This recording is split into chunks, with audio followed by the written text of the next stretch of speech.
അച്ഛനാ.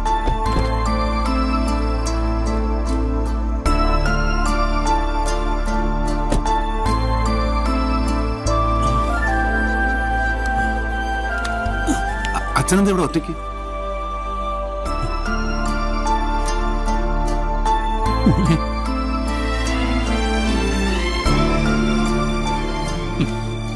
എന്റെ മോന്റെ നല്ല മനസ്സ് കണ്ടെത്താനും സത്യങ്ങൾ തിരിച്ചറിയാനും എനിക്ക് മൂന്നാമതൊരാളിന്റെ സഹായം വേണ്ടി വന്നു. കൃഷ്ണമാമ എല്ലാം പറഞ്ഞു.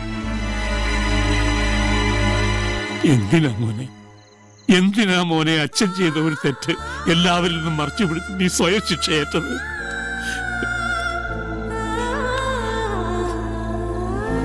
നാട്ടിൽ അച്ഛനുള്ള നിലയും വരെയും ബഹുമാനവും പ്രൗഢിയും ഒക്കെ കുഞ്ഞുനാളിൽ എനിക്ക് അഭിമാനമായിരുന്നു. മാധവ മാഷിന്റെ മകനെന്ന അഹങ്കാരം ഇപ്പോഴും എന്റെ മനസ്സിലുണ്ട്.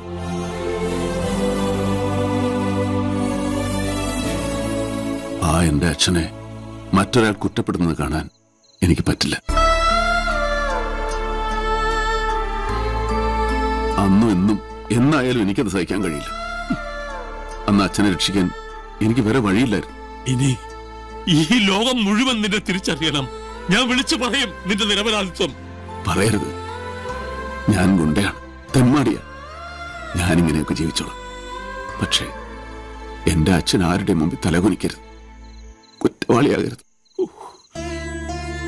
എങ്ങനെ തീർക്കും നിന്നോടുള്ള കടപ്പാട്?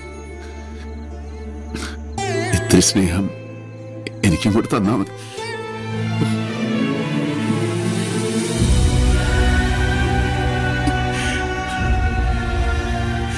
നീ എന്റെ പൊന്നു പോലല്ലേടാ.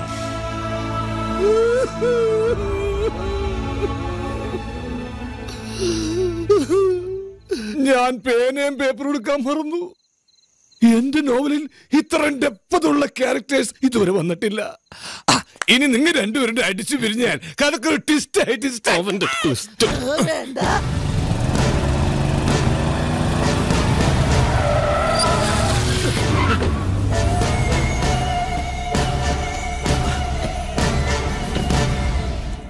ഇതൊരു ക്ഷണക്കത്താണ്. ഈ വരുന്ന 23-ാം തീയതി എന്റെ വിവാഹമാണ്.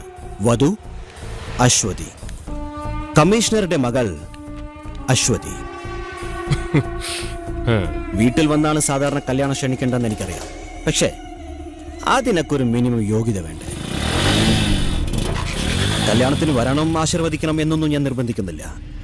അഥവാ വന്നാൽ 7-ാം നാൾ നിന്റെ സഞ്ചയനത്തിന്റെ ക്ഷണക്കത്ത് പ്രിന്റേണ്ടി വരും നിന്റെ കുടുംബക്കാർക്ക്.